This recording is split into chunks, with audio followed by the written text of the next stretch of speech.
Assalamu alaikum, I'm Aisha and you're watching Samaa News. Here are today's headlines. Iranian Foreign Minister Abbas Araqchi has telephoned Pakistan's Deputy Prime Minister Ishaq and Field Marshal Asim Munir to discuss the regional situation and ceasefire-related issues. Iranian media reported that the calls come as Pakistan continues efforts to support a ceasefire between the United States and Iran and push for renewed negotiations.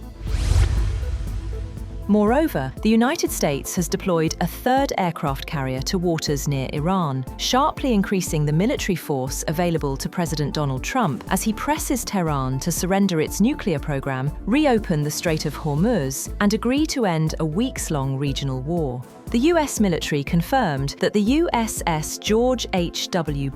has arrived in the US Central Command Area of Responsibility. CENTCOM posted a photo on X showing the Nimitz-class supercarrier sailing in the Indian Ocean with its deck packed with warplanes. President Donald Trump claims that the United States has total control over the Strait of Hormuz, saying no ship can pass without US Navy approval. In a social media post, he said the waterway is sealed up tight until Iran agrees to a deal, though no evidence was provided to support the claim. In a separate post, Trump said he had ordered the Navy to shoot and kill any boats laying mines in the Strait of Hormuz. He said that mine-clearing operations were being intensified, with activity ramped up to secure the key shipping route.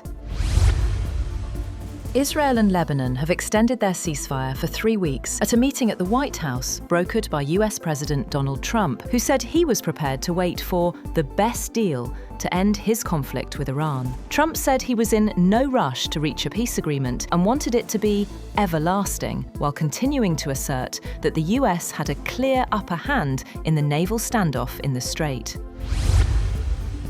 Meanwhile, Israeli Defense Minister Israel Katz says Israel is waiting for a US green light to resume the war against Iran. He warned that any renewed attack would be more severe, even naming Iran's supreme leader as a potential target.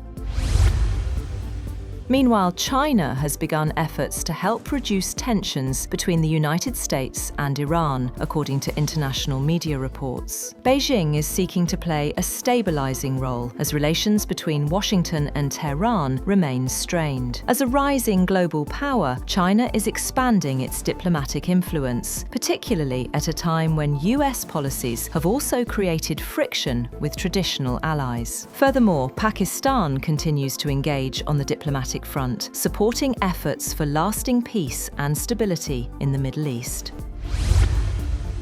Iran has released footage showing its Revolutionary Guards seizing a container vessel in the Strait of Hormuz. The IRGC says the ships were detained for lacking authorization and tampering with navigation systems and were moved toward Iranian shores.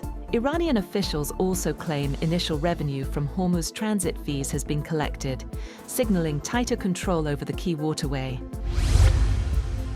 India has dismissed as uninformed comments shared by US President Donald Trump that described the country as a hellhole, saying they were inappropriate and inconsistent with the strong relationship between the two countries. The comments were made by conservative commentator Michael Savage in an episode of the Savage Nation talk radio show. Trump posted a transcript of the show on his Truth Social account on Thursday without any comments. That's all for now. For more updates, visit www.samaa.tv. Thank you for watching Samaa News.